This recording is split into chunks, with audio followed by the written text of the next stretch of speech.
মিজানুর রহমান আজহারি চলেছে, চলে যায়নি, তাকে চলে যাওয়ার জন্য বাধ্য করা হয়েছে। একটা মাহফিলে 10 লাখ 15 লাখ লোক হওয়া, এটা দুনিয়ার কোন রাষ্ট্রপ্রধানের ইতিহাসেও নেই, ঠিক কিনা বলুন?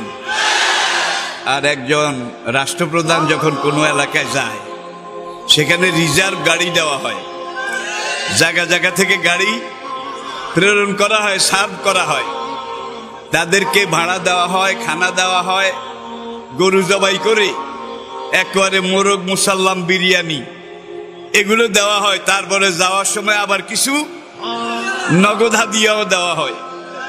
কিন্তু আমাদের মাহফিলে, আমার ছেলেদের, আমার সন্তানদের মাহফিলে যারা আসে, তারা নিজের খরচে আসে, নিজের খরচে খায়।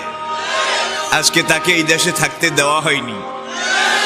সোজা কথা, সংক্ষিপ্ত কথা, চূড়ান্ত কথা, শেষ কথা, মিজান আবার আসবে, বিজয়ীর বেশে আসবে। এই দেশের তাওহীদি জনতা এমন ইতিহাস সৃষ্টি করে তাকে আলিঙ্গন করবে ইনশাআল্লাহ। সেই সমাবেশই দূরে নয়।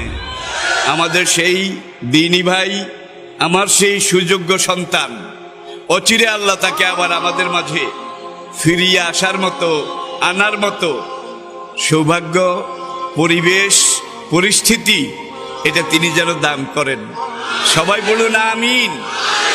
জান্নাতে একা আমি যাব না তো ভাই, তোমাকেও জান্নাতে দলে নিতে চাই। সবাই বলেন, জান্নাতে একা আমি যাব না তো ভাই, তোমাকেও জান্নাতে দলে নিতে চাই। আমাদের জান্নাতের দল ভারী হোক, আমরা চাই কি চাই না? যেই বলবে লা ইলাহা ইল্লাল্লাহ, ওই আমার ভাই, সে জান্নাতে যাক, এটাও আমি চাই, ঠিক কিনা? নাকি সবাইরে জাহান্নামে পাঠাইয়া খালি আপনি জান্নাতে ঢুকবেন?